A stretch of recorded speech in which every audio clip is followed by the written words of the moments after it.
So we start on a sad note here. 4 people, among them a police officer from Kamkunji Police Station, have died following a heavy downpour in Nairobi on Sunday night. Reports indicate that the police officer was swept away by raging floods after rescuing 3 traders and a child who were trapped at Country Bus Station.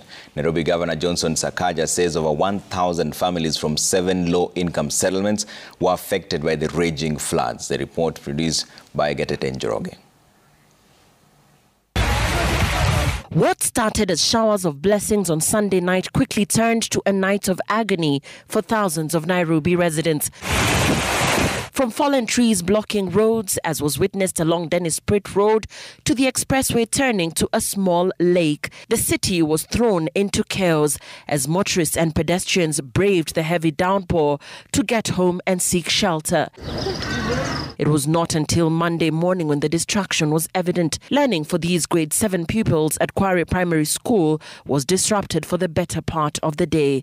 Their classrooms had submerged. Sadly, their books were also soaked in water and they had to put them out in the sun to dry. But of key concern is where some of them will go after school. Mukuru kwa Njenga is among the worst affected areas. About 300 families were affected by the raging floods.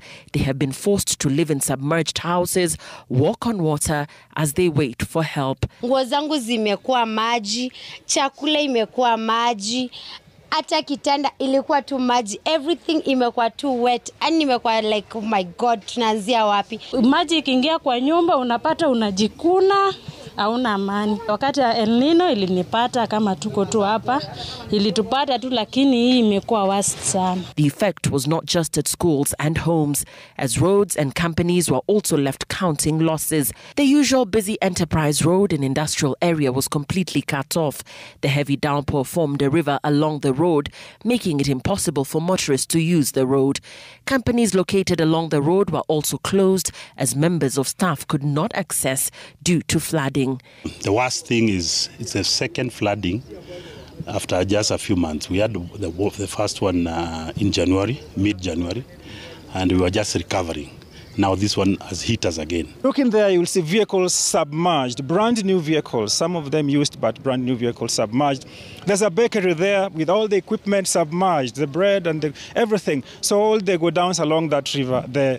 We've incurred a lot of losses. In Nairobi Central Business District, Nairobi Governor Johnson Sakaja and Nairobi Police Commander Adamson Bungei led in a search operation of a police officer from Kamkunji Police Station who was swept away by floods while helping 4 people in the area who were trapped. The late David Chesire died after a slab he was standing on collapsed at Country Bus Station. Chesire is among 4 people who died following the raging floods which have affected over 1,000 families across the city. There are people who have been on the riparians. Ngong River here has burst its banks. We've been telling people you need to move. Now what we need to do, and this is our disaster chief officer, let's move those people. We have no choice because the weather forecast shows us that the rains are going to continue. Governor Sakaja says teams have been deployed to the affected areas to provide the necessary support and unclog the blocked drainage systems. The search for Chesire's body, which is yet to be found, will continue on Tuesday morning.